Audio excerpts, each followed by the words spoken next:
Hello everyone. So a couple of things that for the final test, the rules are the same as for the midterm. You can use two pages, right? So one cheat sheet with 2 pages. It should be yours, handwritten.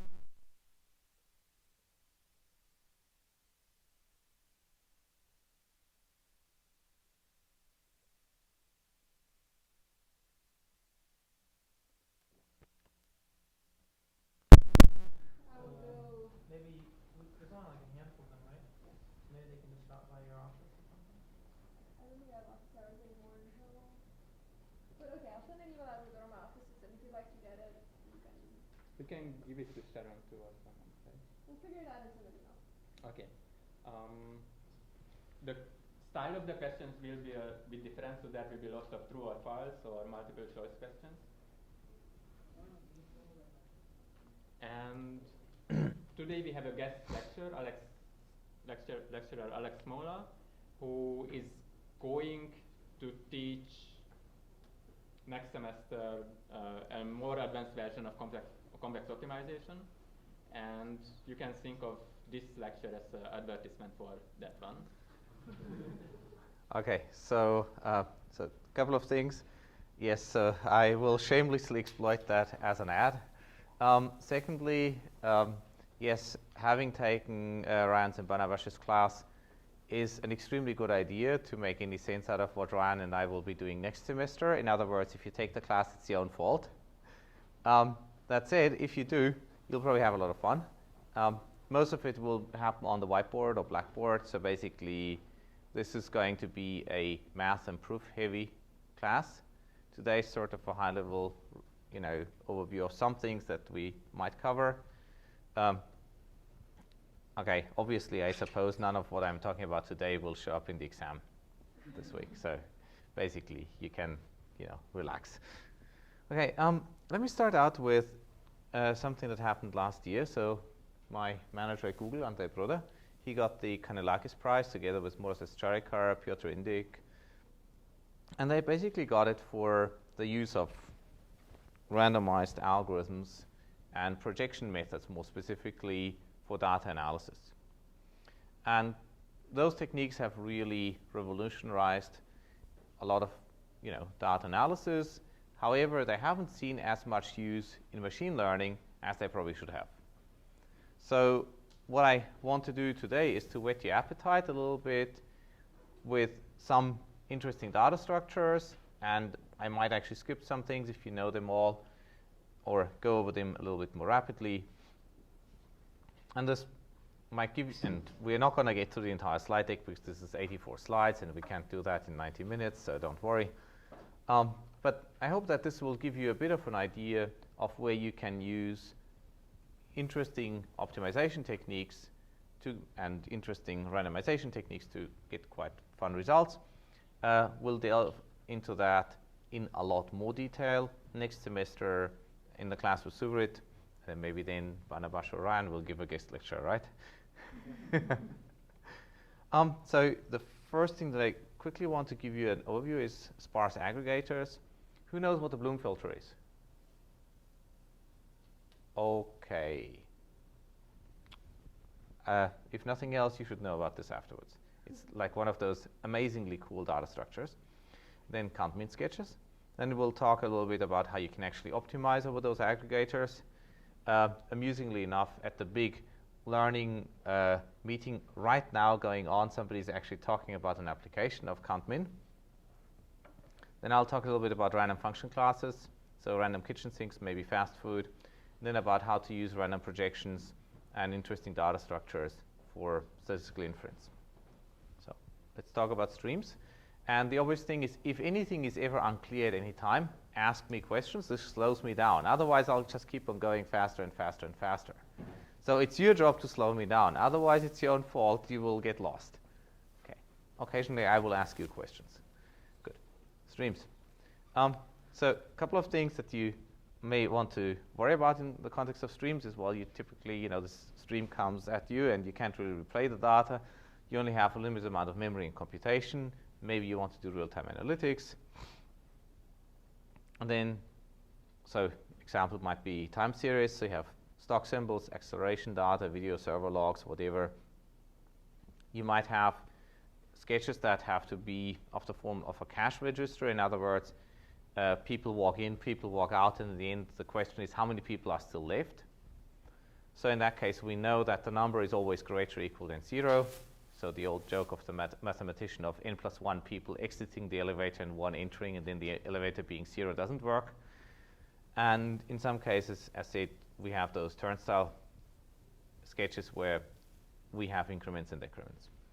So here's an example of what happens. So for instance, this was some time ago, I think 2 years ago, access properties on my homepage, and then NIPS happened, and of course people go and check what the latest papers are, and so you want to be able to do something like that on a budget.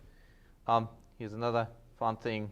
So for instance, if you look at the query streams of machine learning versus data mining, and Stanford at the time had the strongest discrepancy between machine learning and data mining in the favor of machine learning, and we're at position 6 or so, but maybe that's changed by now. Network traffic analysis, same thing, financial time series. I'm just going through this very quickly just to give you some idea. I mean, there's time series are everywhere. And so the goals might be you want to check whether you've seen some items previously, and in this case you don't necessarily care about the counts, just the existence.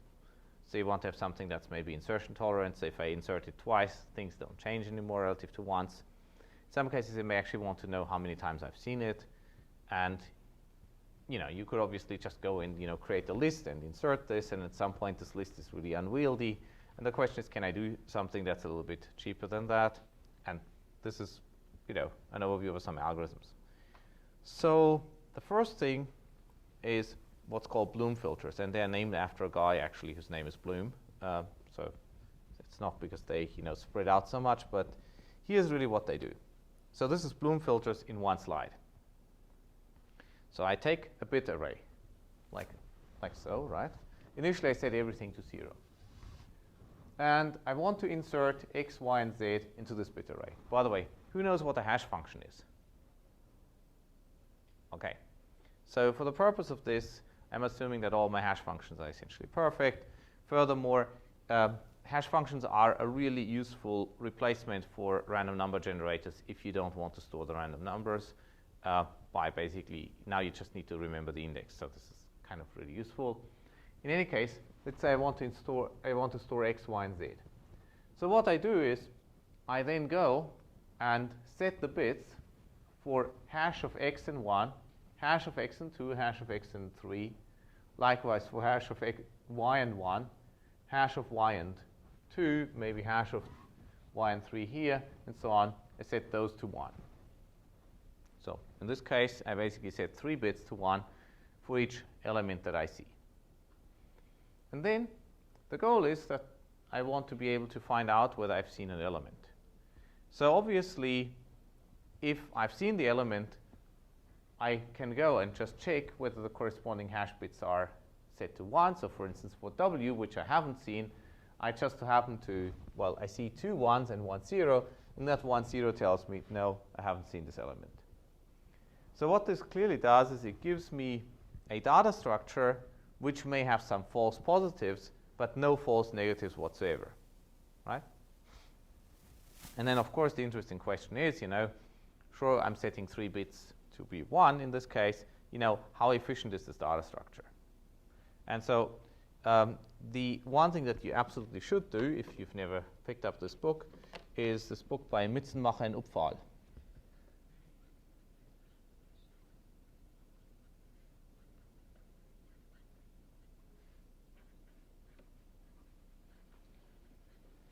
I'm not quite sure whether that's the right way of saying his name, but basically this is Old German for hat maker, but I'm not sure whether he still pronounces it that way. But that's probably where it came from. Anyway, Bloom filter. So I said insert is very simple, query is very simple. We have to do a little bit of computation, then random bit lookups.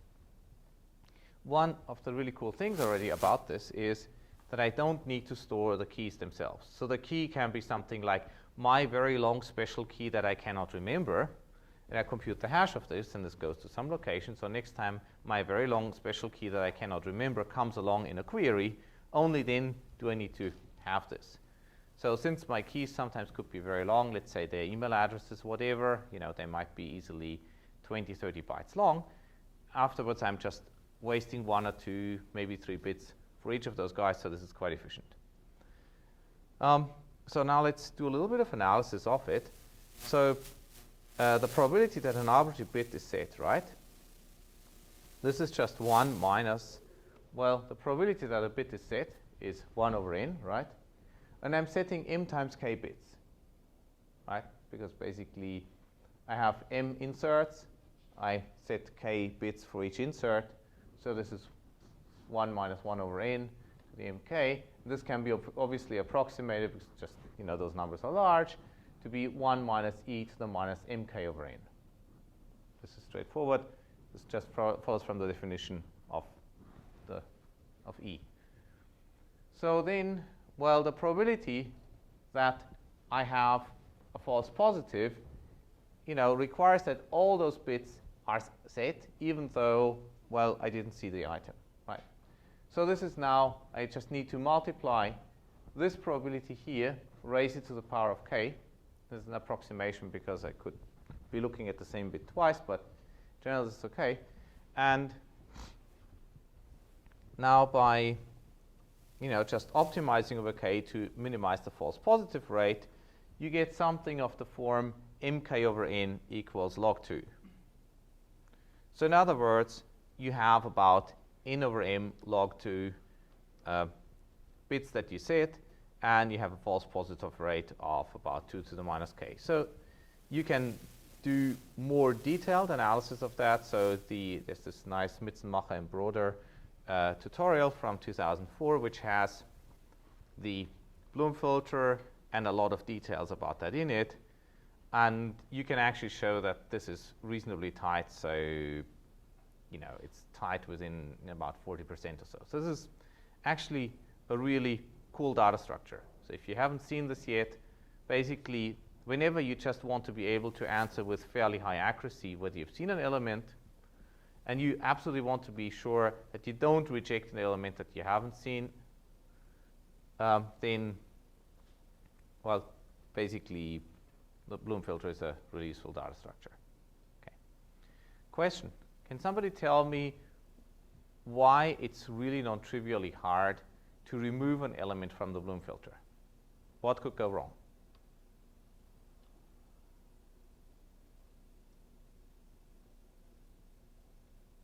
Okay.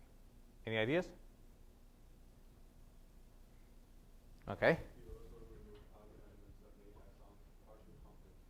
Correct. So the issue is that I might have had some conflicts. So let's have a look at this here.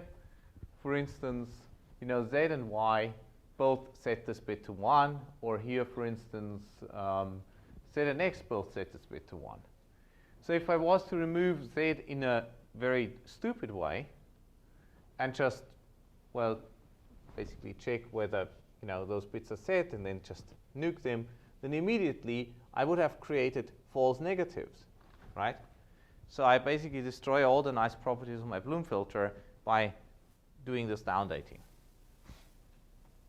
There are some ways how you can actually address this, and this is called counting Bloom filters, where you basically keep counts of whether you've inserted something already or not, and if so, then you just increment those counters. So this can help you overcome the issue of inserts and removals. The other thing is, obviously, if I insert X twice, nothing changes, right? So this is actually what's called insertion tolerance. So it's an interesting data structure because, first of all the operations commute, and furthermore, it's also idempotent under the operations. Okay, a couple of really fun things to do with the Bloom filter. So I can very easily compute an OR between two sets. This is a bit of an approximation, of course. Basically, I just have two sets, and then I perform, well, in this so an OR of two sets is basically I'm merging the sets, right? And so this means I can in parallel compute the Bloom filter on set 1 and on set 2, and then afterwards all I have to do is just exchange the bit strings, take the OR, and that's fine. This is also quite useful because this way I can send you the bit string, and you cannot do anything with this bit string in terms of finding out which observations I've really seen unless you see the same observation. Because short of the key, that bit string is completely useless to you. Likewise. So the other thing that I can do is, of course, I can take an AND, but this is slightly more problematic because, well, okay, so first of all, an AND means that I can definitely require that the bits have to be set in both filters. So this is easy. However, it could be that a bit remains set even though I haven't seen the same element in both filters. So I will get more false positives. So that's a slightly increased risk, but it's very benign in practice. The other thing that you can do is you can basically use this also to estimate the number of items that you have in the union or in the intersection. And that's just by working out the probability of a bit being set is the probability that the first element set the bit, that the second set set the bit, minus the probability that it was actually in both. And then you just use, again, these Taylor approximations for the exponential, right? And then by just working out those numbers and knowing how many elements you had here and there, or maybe you can actually work them out directly from the first and the second Bloom filter separately, you can also work out how much is in the intersection. So this is useful if I want to have a very crude idea of the size of the intersection. So people in databases love this stuff, right? Because sometimes when you do a database join or intersections or some other interesting things, you want to know beforehand, before you actually carry out the operation, how large the set is going to be. Because if you know this thing beforehand with some accuracy, you know which elements and which steps to take first. So that's kind of useful. So the obvious thing is, as already mentioned, Bloom filters don't really give you removal. Counting Bloom filter is quite straightforward. Basically, you just basically check whether the elements are in the set. If it isn't, then increment your counters all by 1. If you want to remove an element, you just decrement the counters. So this way, things are fine, but there's an obvious downside, namely now you have counters rather than single bits, so you need more storage. Okay, this was a warm-up. Any questions so far? Because now we're going to get to the real fun things. Yes? Mm-hmm. Correct. And that's what happens, right? Basically, if query of x is false, then increment. So in other words, if I've already inserted it, so basically what I have to do is I have to perform a query. Does my Bloom filter return that it's there? If it's there, then do nothing. If it isn't there, then increment. And then furthermore, for removal, well, basically, if it says it's there, then remove things. Question, what could possibly go wrong with this algorithm? There's a small problem.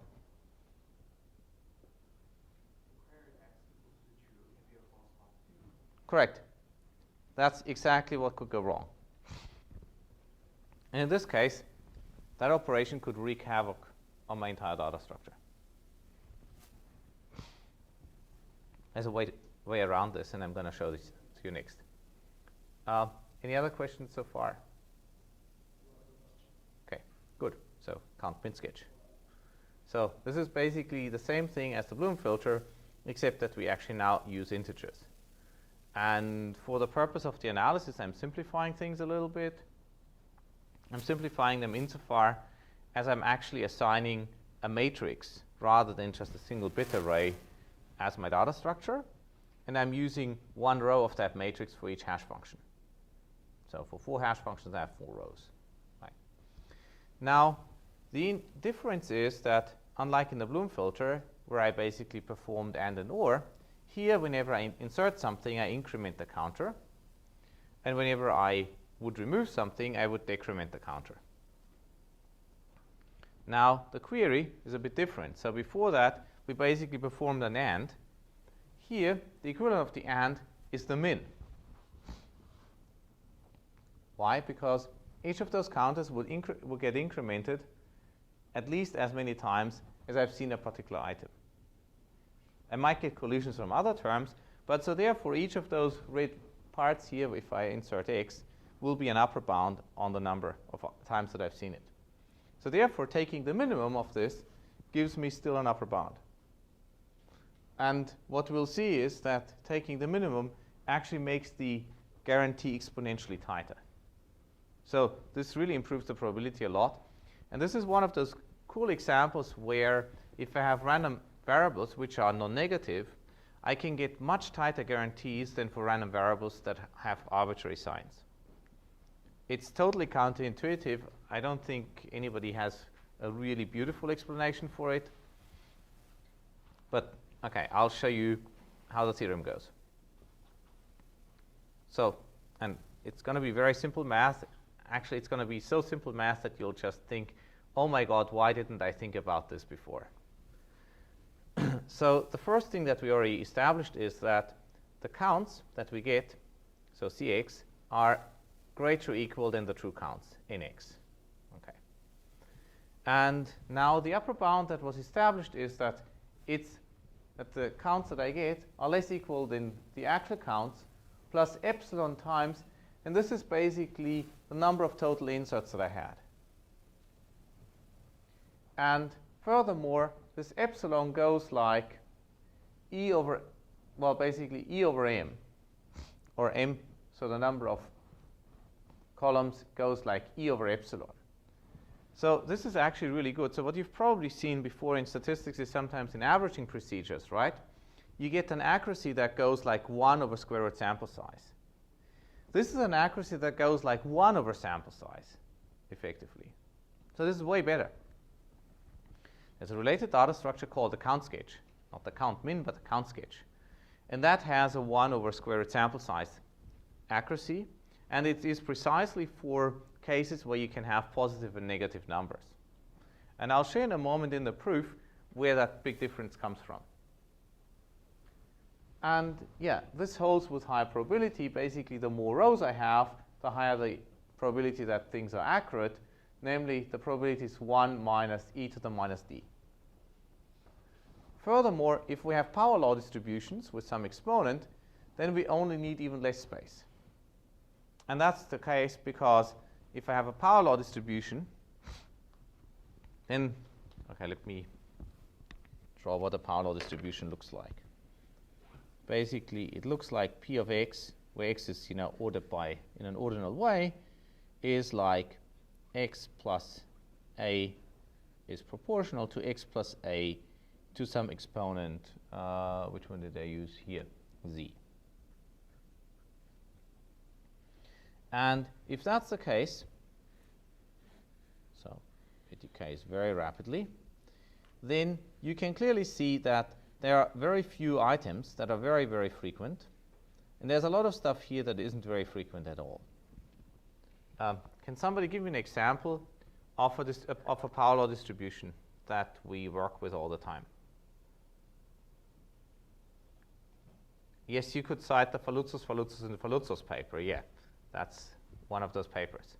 Okay, something that you've used today that has power law properties.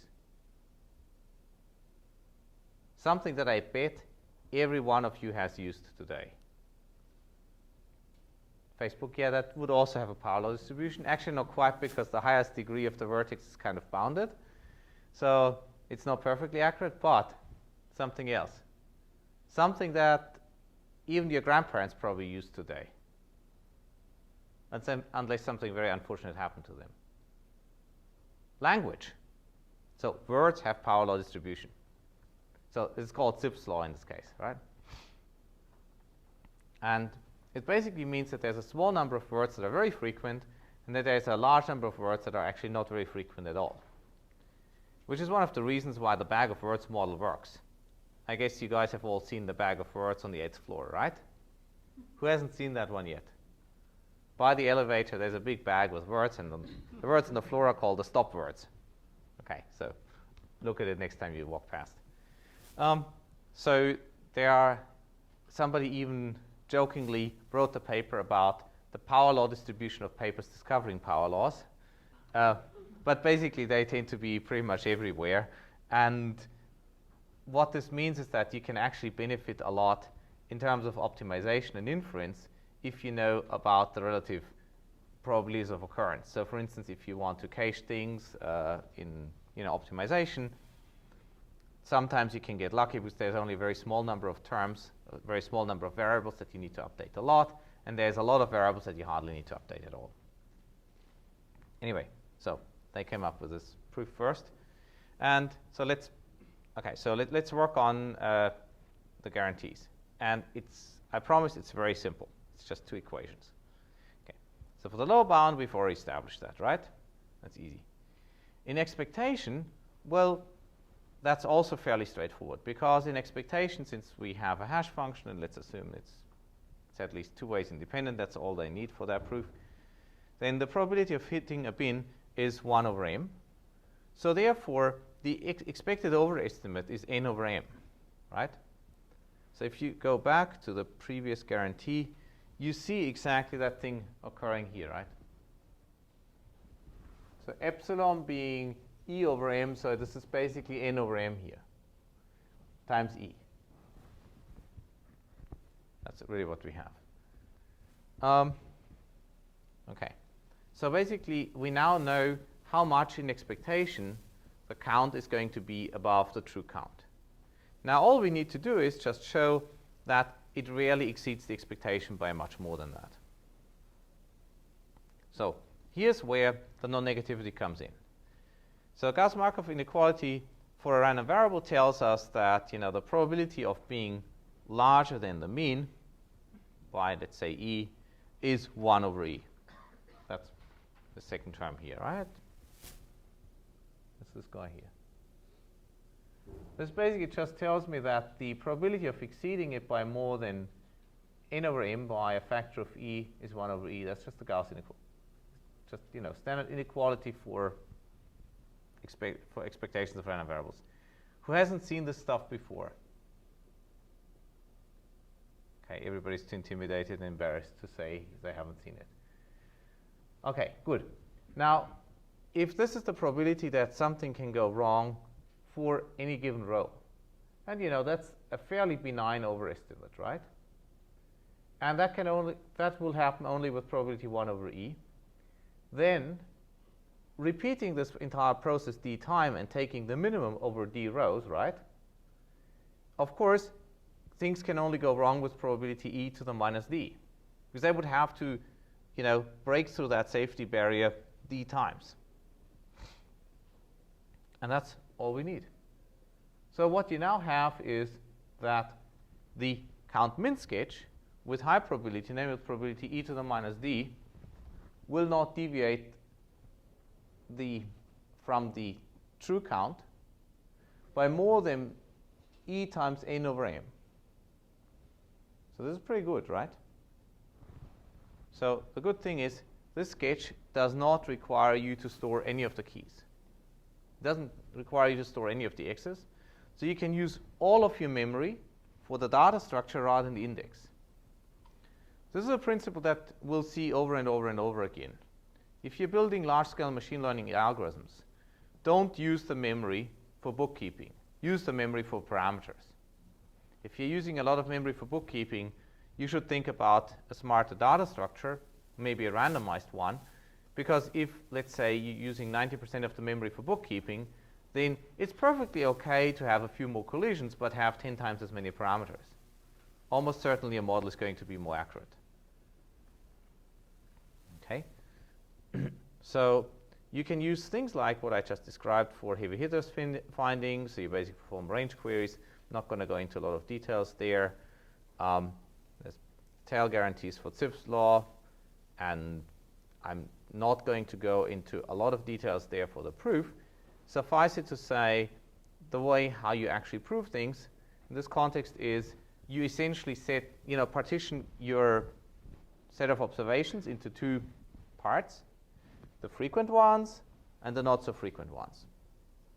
And then you bound the probability that you will collide with the frequent ones. And for the rest, it's basically you have a lot fewer observations because you basically only have to worry about this tail. So in other words, rather than worrying about, n over m, you really only have to worry about, let's call this thing here fk.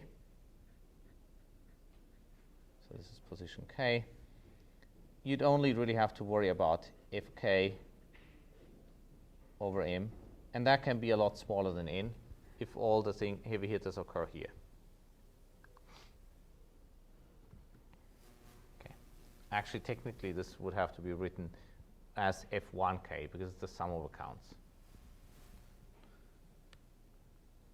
Now, there's a really cool algorithm, and this is now taking the loop back to optimization, where you can show that actually you can reconstruct the counts exactly. So did you guys do exponential families in this class? Okay. Who's heard about exponential families before and graphical models? Graphical models, undirected graphical models, Hammersley-Clifford. Okay, good. So you know from there that if I have sufficient statistics, aggregate sufficient statistics, I can, by invoking a convex optimization problem, recover or at least infer, a joint distribution with suitable counts fairly straightforwardly, right? You know that. Now, the point is, counter braids are one of those rare algorithms where rather than solving a convex optimization problem, there's a very simple iterative actual projection procedure which with high probability will give you the correct result. So there's a paper by Montanari et al. The algorithm, unfortunately, is totally impractical. Nonetheless, they got a best paper prize at Sigmetrics, which I thought was surprising. But it's a very beautiful example of an algorithm that does not explicitly use convex optimization to work. So the trick is actually twofold. And let me show you first how the overall reconstruction trick works, and then how one actually goes about using fewer bits. So the issue is twofold. So first of all, I would like to be able to figure out, rather than just taking the minimum of a bunch of numbers, more accurately what the counts are. The second issue is that my data structure, a lot of the numbers may actually be very small. So maybe there would be a better idea of compressing this data structure by, bucketing all the small numbers together, the medium ones, the large ones together, and this way I might be able to store things more efficiently. So I'll get to those two things. So let's start with the first part, namely, what if I wanted to get all the numbers exactly?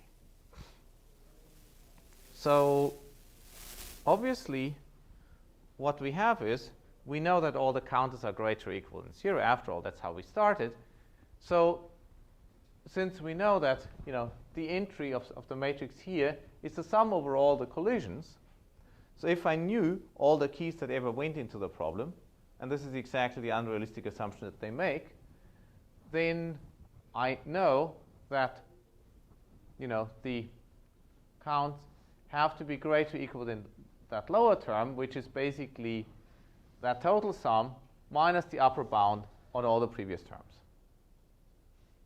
And likewise, I can get an upper bound if I have a tighter lower bound that is now better than 0. I can get a tighter upper bound. So it's basically explicitly inverting the hash that's there. And so what the algorithm does, this is the first part of the counter braids, it basically goes and computes, so after you do the first step of count min, you compute a tighter lower bound based on that. Now, based on that tighter lower bound, you compute a tighter upper bound again. And then again a tighter lower bound, and you keep on iterating. And under some highly non-trivial technical conditions, you can show that this will perfectly reconstruct your counts. So what this actually does is, it shows that under certain assumptions on sparsity, and this is why, not very surprisingly, Montanari was one of the co-authors, right? You can essentially perfectly reconstruct the entire counts, the entire vector, if you know the support by a very simple iterative procedure. It's utterly impractical because you would need to know the domain. Now, it turns out, for instance, if you are using IPv4, so basically you have 32-bit integers, you can actually brute force the entire domain, because that only costs you 16 gigabytes. So if you have 16 gigabytes to spare afterwards, you can actually go and explicitly work out from a compressed representation how many counts you had for various senders. And yeah, so this is basically what happens. Now, the other really cool part about it is to use the fact that, for a lot of those counts, 32-bit is really overkill. So what they do is they then use only, let's say, 8-bit for a counter, actually 7-bit and 1-bit for the overflow. And whenever you have an overflow, you take a secondary counter braid, the second count min sketch, and you insert into this. And you just insert the overflow counts. And if once you have those, you insert into a third one, if these overflow again. And now, by invoking the counter braid algorithm repeatedly, you can first work out, what the correct numbers here are. Based on that, you work out the correct numbers there. Based on that, you work out the correct numbers for the next part. And you just need to make sure that the overall failure probabilities don't explode, and you get a, albeit theoretical, but quite remarkable algorithm. There's a fun paper about essentially when people essentially create their account on Twitter and who signed on and followed whom when, that uses a very similar technique, except that they never iterate it.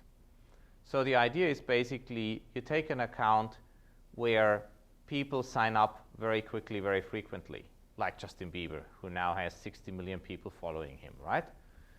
And so by exploiting the fact that the list of followers is chronologically ordered on Twitter, you can figure out, of course, that you cannot have followed somebody before you didn't create an account. So this gives you a relative timestamp. And since you also know when an account was created, you therefore get an upper bound on the following, on basically the account creation in the following time on Twitter. This gives you constraints. What those folks then didn't do is actually iterate those constraints to tighten things up, which would have been quite fun. Okay, so this is using the same algorithm there again. The more interesting open question with regard to counter braids is, are there other algorithms where simple projection methods could replace a full-on convex optimization and at least with high probability show that things are good? And I'm not quite sure what the answer is, but I think this would be a really fun question. Any questions right now?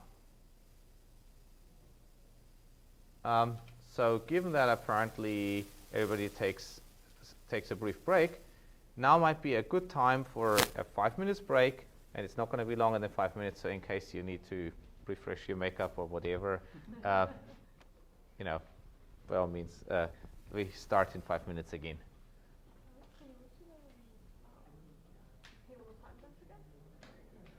This one? No, just context. I just stared at Okay. before the break. So you don't like hash browns? No, I had lunch.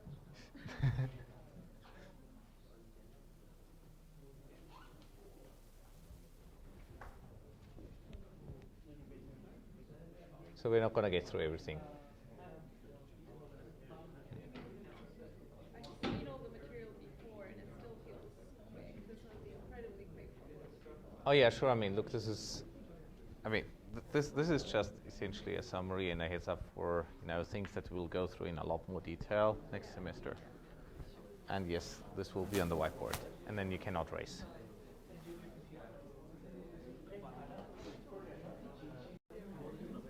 So, okay, so I guess nobody's hungry now, right? So hash kernels.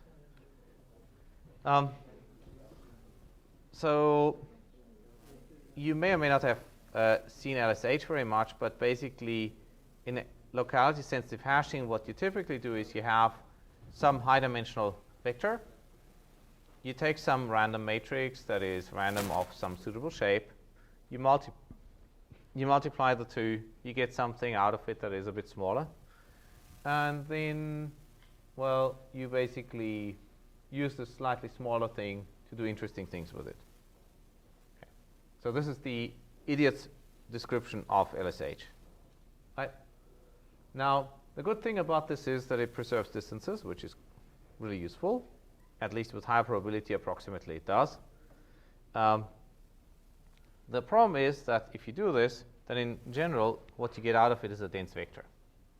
So as a matter of fact, for instance, compressed sensing will give you this, and people have now realized, hey, this is actually maybe not so amazing, so maybe let's just take the sign of that, and this is now called one-bit compressed sensing. And then you can prove new theorems, right? But they're basically just learning theorems. But okay, some people might violently disagree with me. But the problem is that storing this projection matrix is actually really expensive, and it actually is way too aggressive in reducing the dimensionality.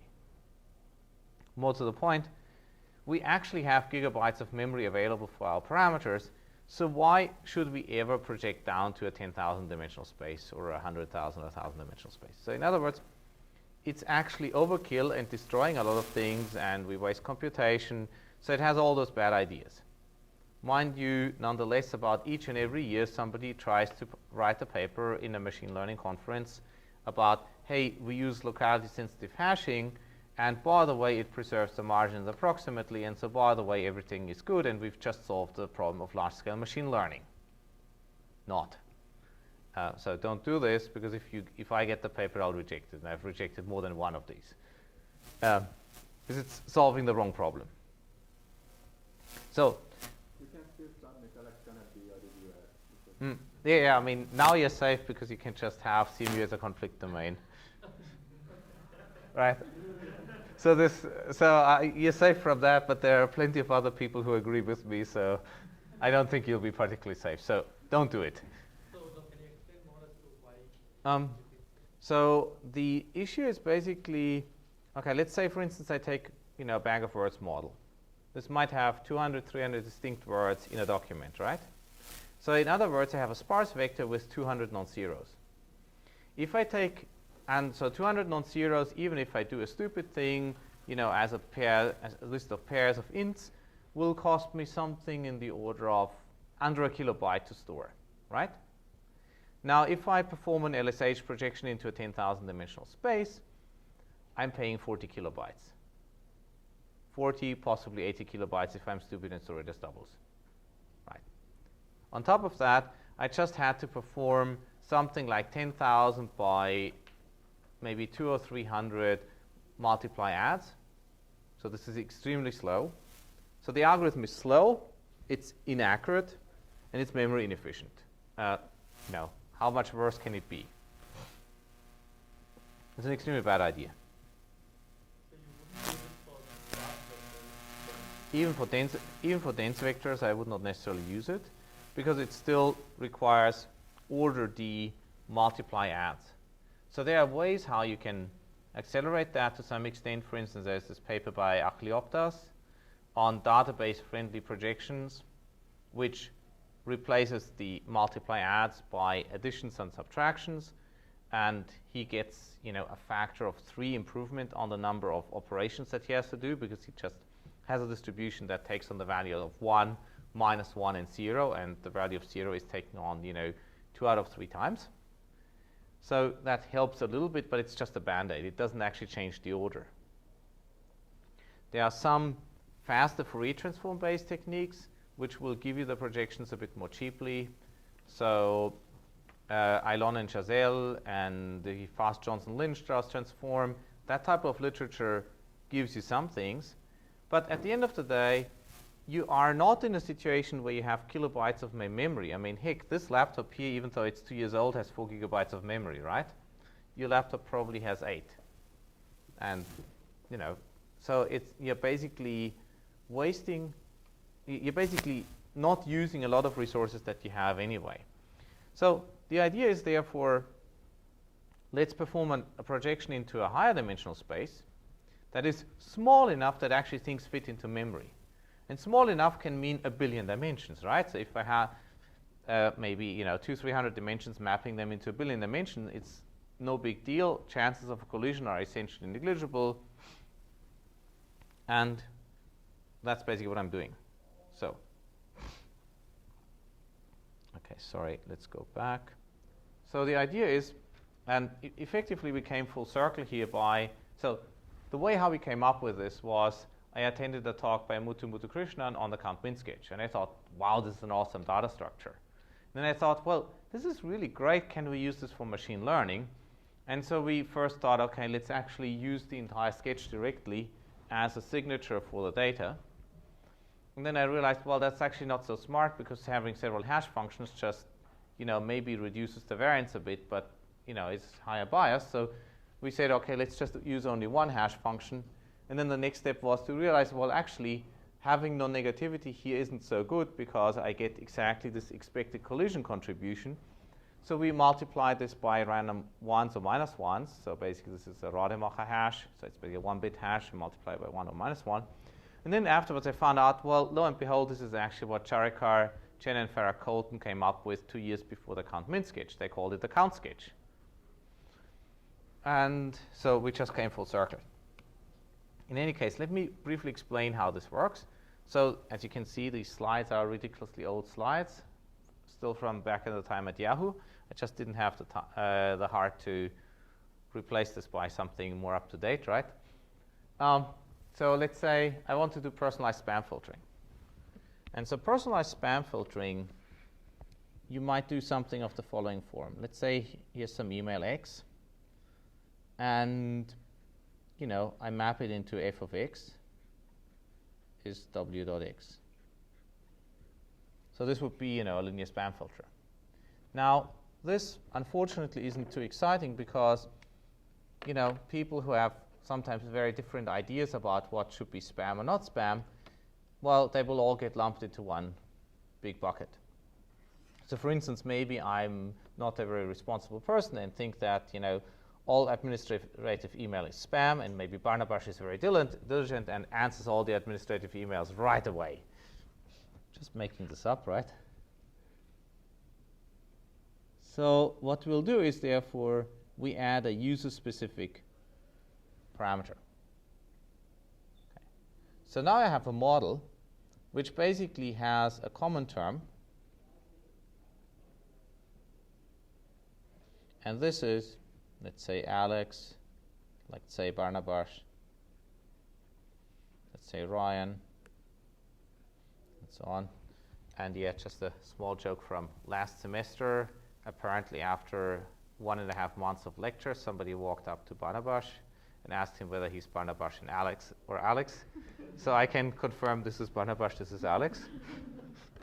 But basically, what you would want is you would want to have a personalized spam filter here where you have separate parameters. Now, how would you do this? You basically just take the email and first of all, tokenize it, mention maybe is a position number 1, and then, for the user Barney, mention, combined with Barney goes at this position here, and so on and so on. So you get a very long vector. As a matter of fact, if I want to do this on a reasonable user base, I have, let's say 10 to the 8 users. So that's not a big internet service nowadays, so 100 million users, right? So let's do something like that, 10 to the 8 users. And let's say we have maybe 100,000 different tokens. That's also rather a lower bound. So that would be, right, 10 to the 5. So now we are talking about 10 to the 13 parameters. So 8 times 10 to the 13 is the amount of memory that I would have to use to store all those parameters. Now you could say, well, wait, that's not really true because the vector is sparse. Yeah, okay, maybe it's very sparse and maybe you reduce it by a few orders of magnitude, but then you need to store all the keys. That will almost certainly make your algorithm go really bad. You've probably at some point run into the problem where you process text, you want to build a dictionary, use an off-the-shelf dictionary generation routine, and your code slowed down, and yeah, and things were bad, right? Who's run into this problem? I have. Anybody else? Then you haven't worked much with text yet.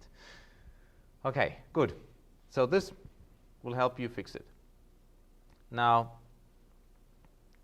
what you basically do is you compute the hash function of each of those locations, and you map it into a new lower dimensional but still quite sparse vector. So this hash function will map only into any one location from here. So therefore, the vector will not have more non-zeros than the one over there. But this is now small enough that it'll actually fit into memory. Mind you, you never explicitly do this, but this is just conceptually. Right?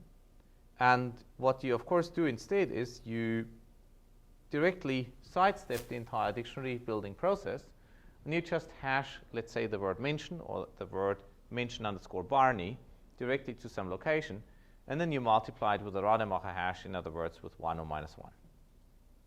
In practice, what you do is you compute the hash of the string, you chop off the first bit, use this for the sign, and use the remaining bits for the rest. Question? Sorry? Can you explain again why you're doing plus minus 1? Okay, I'll get to this in a moment. Actually, okay, if you want, we can go through this right away. Let's go through the math for it.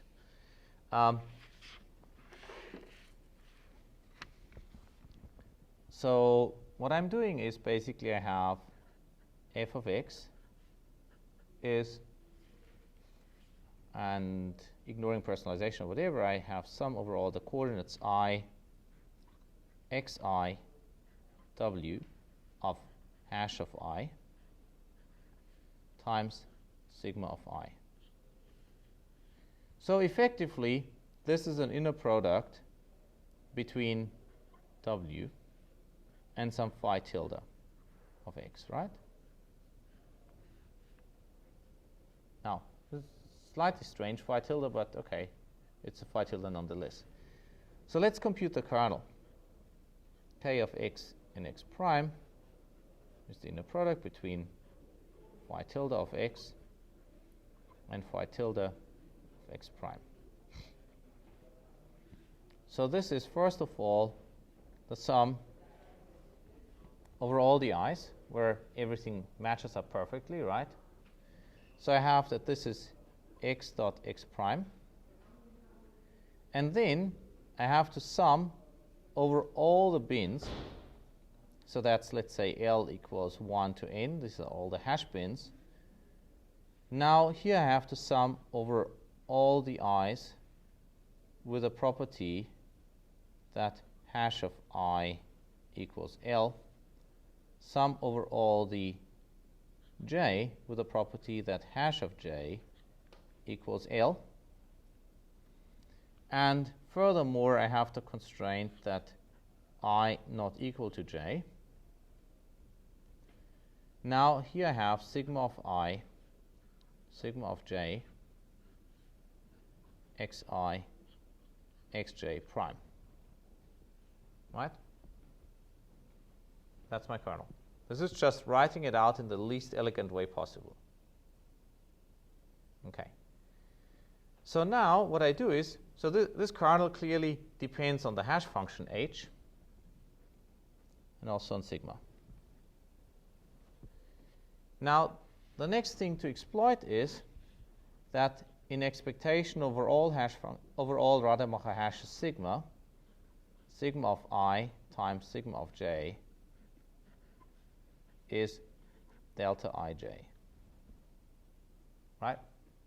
Just because they are independent bits that are set or not set, so therefore any I and j's that are not the same get washed out in expectation. So from that it follows immediately that in expectation over sigma, the value of the kernel k of x in x prime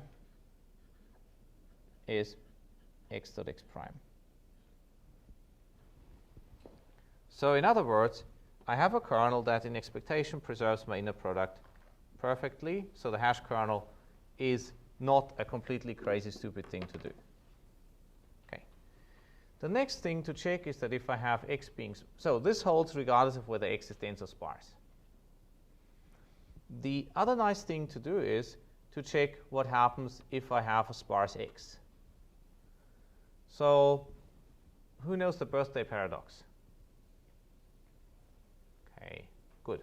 So the birthday paradox says that, I guess we have more than about 30, 40 people in the room here, that there's a high probability that two of you have a birthday on the same day. More to the point, it means that out of a set of, so if I have n bins, and I have order square root n balls, and if I randomly distribute the balls over the bins, that if I have less than order square root n balls, then the probability that two balls will end up in the same bin is negligible. However, if it's larger than order square root n, then it'll be close to 1. So you basically almost get the threshold effect. Now, what this means is, for instance, if I have 10 to the 9 dimensions for my hash vector, right, then I can afford about 10 to the 4.5 non-zeros. So in other words, if I'm working with documents where I might have hundreds of non-zeros, so basically in aggregate less than 1,000, so in other words less than 10 to the 3, with very high probability, the inner product between any two documents is going to be exactly preserved under this hash kernel. So what I've just shown is that the hash kernel, first of all, is with very high probability exact for sparse data. Secondly, that it's also correct in expectation. And the third thing then that you would want to do is to show that it's actually well behaved for, well, in terms of variance, and you can basically also work out the terms, and then you just need to worry about all the sigmas. Basically, the sigmas take care of the bias. That's why you want them. And then lastly, you can, for instance, also show that if I have two orthogonal vectors beforehand, that then with very high probability, the new inner product is also approximately orthogonal. So you can work that out too. This is simply applying the Chernoff bound. So there are a couple of very useful properties that are approximately preserved with very high probability. And that's why the hash kernel actually is quite useful. And in practice, and I'll show you a few examples in a moment, you don't really see a difference between the results that you get through the hash kernel or the results that you get by doing the exact thing. Okay, so we can pretty much skip over all of this. The key point is I don't really need to store any projection matrix. I can just invoke the hash function for any key as I go along. And I don't really have any need to generate a dictionary beforehand before I see the data. So I can basically just start processing the data right away as I get it, whereas other algorithms would require one pass to the data to even just get the keys. This is the matrix view of what I just explained, and here's the inner product again, right? This guy here. And the orthogonality we have there. You can basically prove that this works by using Chernoff bounds, so that exponent should surprise nobody here in this room. And you can do a lot more beautiful things. So there's a paper by Kumar Shalosh and Dasgupta where they actually show that under certain conditions you get the RIP property. And yeah, then let me show you some practical examples. So this was done on a small toy data set. So we had about 20 million documents, 400,000 users. But this was the largest data set that Yahoo would let us publish. And basically the black baseline is the unpersonalized spam filter. There we could actually compare exact and approximate solutions. So the blue line is the hashed solution that you get by adding more bits. And the red solution is what you get if you personalize. And you get about 1/3 improvement, which is not bad, given that the algorithm is idiot-proof simple. Now, here's a problem, however, with this, right? So this is the number of users versus number of labels. I'm still surprised they let us publish this graph. It basically means that most users don't really label stuff, right? So there are only very few users who spam label. By the way, have you labeled your email for spam today? You should. And I'll show you an example why this helps. So this is for these are results by user group. So what we did is basically we stratified for users who labeled 0, 1, 2, 4, and so on emails. So now you might ask, how do you get results for 0? Well, there are two different ways how you can get it. You basically take the only label out and you look at whether you get it right. The other thing that you can do is you can use other signals to infer whether something is spam. So for instance, if you delete the email very quickly, it probably means you don't care very much about the email. And the really cool thing is that it even helps for those users where you don't really have very much. Bits in the hash table just means number of dimensions. So here is, well, 2 to the 22, so that's 4 million dimensions, right? 16 million dimensions, 64 million dimensions, right? And you can see that things do get better. So this also tells you one thing, that it's a complete exercise in futility and stupidity if you try to do model selection by playing with a hash function. Somebody tried that. I tried to talk them out of it. And yeah, basically an entire internship was wasted. It was very sad. Okay, does somebody have an idea why things get better even for users who don't label things? What could possibly be happening here? You know, it's completely obvious the users who label a lot that they will benefit. Do you know what a kill file is? Okay, so have you ever used internet forums, you know, of the old style where you would post things, you know, the very old forums? Okay, so basically, everybody knows what a troll is, I suppose, right? An internet troll. So basically, occasionally you have trolls in newsgroups and forums, and what happens is, I mean, you know, they post really stupid stuff and people get mad at them and, you know, stuff blows up. And then the forums administrator kills their account, and of course they come back, right? They create a new account and it takes a while, and then they get rid of them again, and so on and so on. And this is, of course, really stupid, right? So basically banning them doesn't really help very much. So what people very quickly realized is that there's something called they coined the term kill file, where basically you make it so that the troll would still see his own posts, but nobody else could see them, right? So now the troll would just post inflammatory stuff, and nobody would respond to him, and at some point he'd just get frustrated and post some more things and then go away, right? Works wonderfully. That's the same effect that's happening here. In other words, you know, some of the people here who labeled the emails are probably spammers. And they labeled it such that their own spam goes through, right? So now what they are getting is that on their own emails, they get, their own accounts, they get all the wonderful emails about enlargements of various body parts or whatever, or degree programs, whereas the rest of the users is completely unperturbed by that.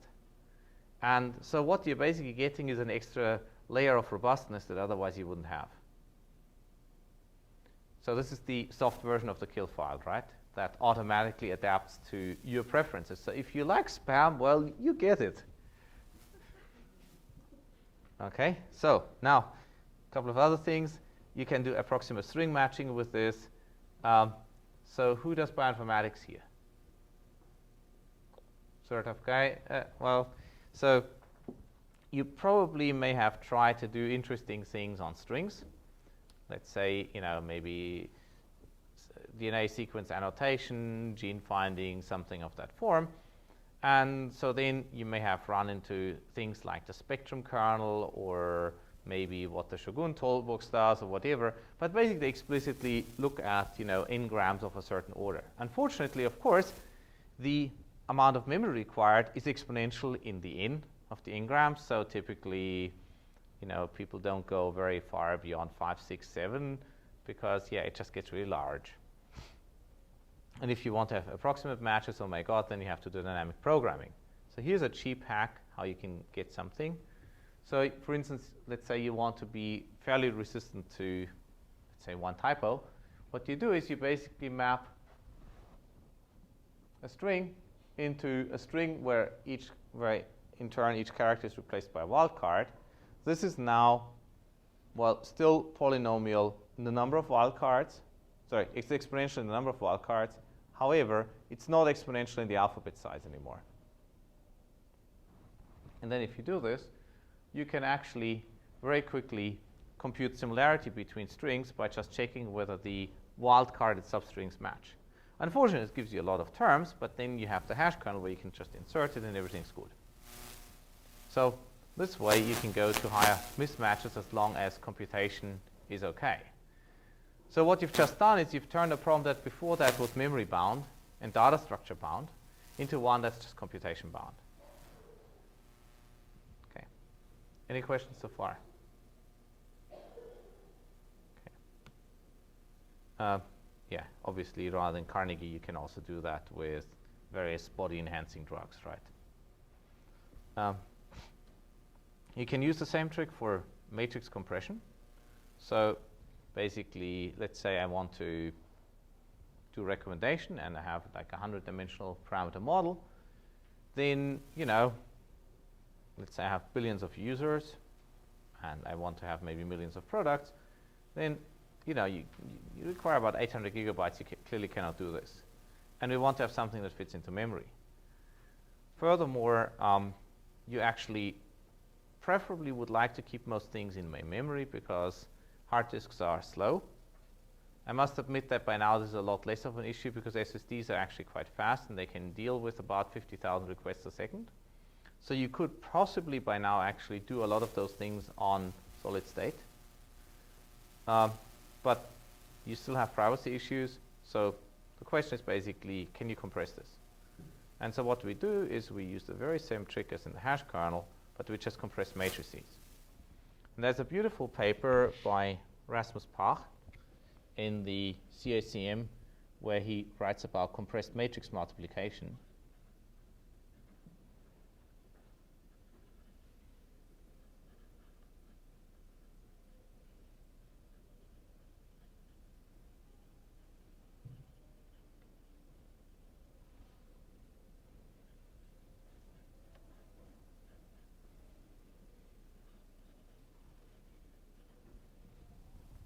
He basically uses the same matrix representation as what I have here, but then actually for constructive purposes for the matrix. So the idea is you take the entire matrix and you compress it in the same way as what before we did with a simple parameter vector. And then you can work out the inner products there directly.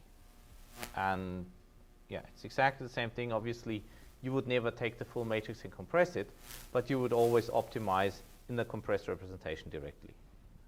So in other words, you would always do this rather than the line above. So now here we have Rademacher hashes which depend on I and j or k and j. And here the lookup is now h of k and I, k and j. Why is this useful? Because if you have some rather more complicated data structure, rather than actually implementing the data structure, which might require that you would have taken the data structure class, you can just use hashing, and you don't care about collisions. Right? So this is probably not what your professor in data structures told you, but this can actually make your life a lot easier and let you write much simpler code. Especially if you have data structures like trees where you're dynamically adding or removing things. With hashing, it's not a problem because your memory footprint doesn't change.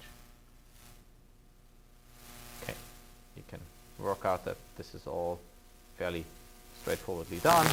You can combine it with SGD. You can do a lot of clever things in terms of memory lookups. You can distribute it. And so I guess you guys have probably talked a bit about distributed inference, right? Distributed optimization, asynchronous updates. Okay, come to next semester to the 801 class, and Surit will teach you all this stuff in the most beautiful way possible. So at least I'm looking forward to that part. Yeah, it does work as you would expect. Basically, the more you compress, the worse it gets, and it's a very simple data structure. Now, so there's a paper by Weimer, Karatsoglu, and Smola, which is matrix, basic collaborative filtering on a budget.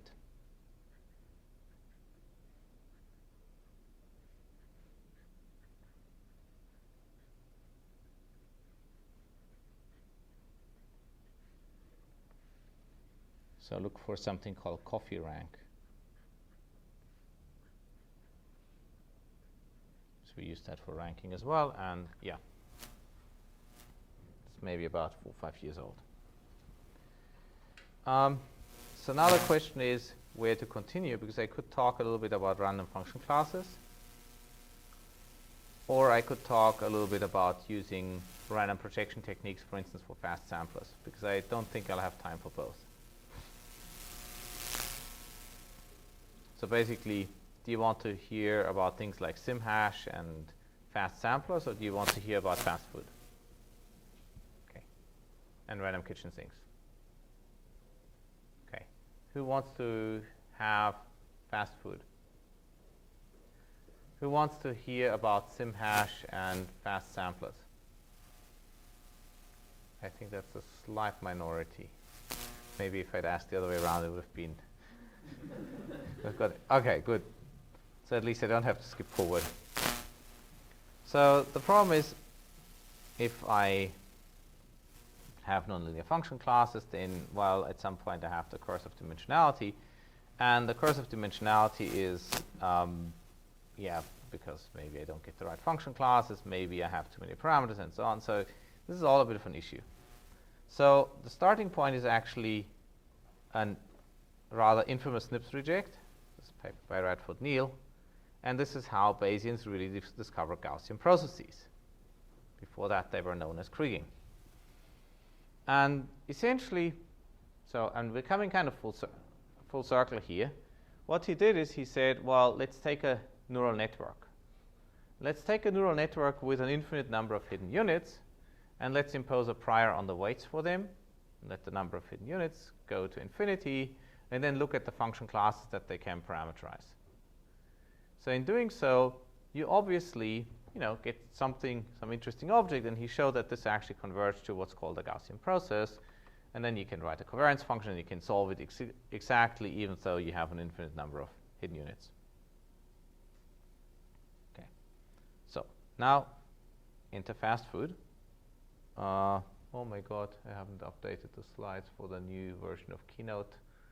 So this should actually fit properly, but I guess Apple decided in their great wisdom to change things between versions. So the problem with kernels is that, even though they're, who knows what kernels are here? Okay, good. So basically the problem is that, you have this representer theorem. The representer theorem tells you that, the number of kernels is going to be essentially order sample size, unless you have some particularly noise-free special exotic case, but in general it's going to be order sample size if you have meaningful kernels, which is a real problem, because if you have order sample size being maybe 100 million, you need to do a lot of kernel computations. And so what people therefore have realized is, well, maybe we can do something interesting with approximating things by using a reduced set expansion, projecting things in some interesting ways. And so people have improved this up to the point where they basically managed to get things down to order number of dimensions times number of observations for a simple computation for a kernel function, and likewise in terms of memory, the same thing. So in terms of memory and computation, it's basically linear in the sample size and linear in the input dimensionality. And for a while, people thought, okay, that's about as well as you can do. And what we've managed to do is we've managed to get rid of the linear dependence on the input dimensionality. More specifically, we've managed to make it order in log d for computation. an order n, entirely dimension independent, for storage. So that's, in a way, the innovation that we contribute to this, and I'll show you a little bit on how to get there. So the key idea is actually 80 years old, right? So there's this thing called Bochner's theorem, and it tells you that for translation invariant kernels, and that's just a fact of representation theory for the translation group, that the kernel can be written as a Fourier integral over the Fourier basis in x and x prime times some suitable weighting function. And so now what Rahimi and Recht did was to use this as a computational device and draw basis functions from this P of omega. And now you get a finite dimensional approximation of what you want to compute. If you have a spherically symmetric distribution rather than just a Gaussian, then yes, you would go draw from a Gaussian, normalize suitably to the length, and then rescale based on the spectral distribution that you want, and everything's good. The problem was that basically the dominant cost was to store a Gaussian random matrix and to multiply a vector by a Gaussian random matrix. And this is supremely unsatisfactory, right? Because what you're now doing is you're wasting all your CPU, all your memory in storing and manipulating random numbers, right? You shouldn't be doing this. You should be using your memory and your CPU to do meaningful things, to store model relevant parameters rather than just random numbers. And this is the thing that we fixed. And then if you do this, then everything's good. So basically what we did is we took a binary diagonal matrix, we multiplied it by a Hadamard matrix. So that's a Hadamard matrix, basically 1, 1, 1, minus 1, and then you just keep on repeating it, and all the rows and columns are orthogonal to each other. Then a permutation matrix, which will make sure that with regard to the next Hadamard matrix, everything is incoherent. Then a diagonal Gaussian matrix, which gets you the right scaling and which will actually give you the limit Gaussianity. And then another Hadamard matrix. So this is exactly what the incoherence means. And then a scaling matrix that fixes the spectrum if you don't like Gaussians. Now, if you look at that, you can see that storage of this object is order D for a d-dimensional input, because diagonal matrices are order D. Hadamard matrices you never store. Permutations is also easy to store as a list, right? And the application of this is D log D, and for that you basically need to figure out what to do with a fast Hadamard transform. Big disclaimer, do not ever use the MATLAB fast Hadamard transform, because it should actually be called a slow Hadamard transform. It's slower than a matrix vector multiplication because it's implemented in a very unintelligent way. Okay. The next slide, unfortunately, completely died, courtesy of Keynote. Sorry, I should have checked the slides. I checked it on a different laptop. Okay, basically, the way, so basically, okay, let's go back to the slide. So basically what happens is, to show that you have a correct expectation, you take one row of this M tilde matrix at a time. Now, and let's ignore S for the moment. Let's assume S is the identity. That is just a row. Then you basically get linear combinations of Gaussians, and you actually get D-independent Gaussians out of this. That's because, flipping the sign on a Gaussian doesn't make any difference. And so adding them up doesn't make any difference either. Permuting them, no big deal either. Unfortunately, they all have the same length. This is exactly where S can help you. By the way, if, of course, I want to have more than D nonlinear basis functions, I just perform several of those draws, and I just stack it up, and I do them independently. So this is also straightforward. And then to prove that things are well behaved in terms of tail bounds and so on, you actually need to brute force solve integrals for Gaussians. And Tamas really deserves a lot of credit for brute forcing this through. He did an awesome job. So he's, remember that name, Tamas Shalosh? He's also on the Dasgupta, Shalosh, and Kumar paper. Anyway, There's some guarantees you can get. Doesn't really matter in much detail.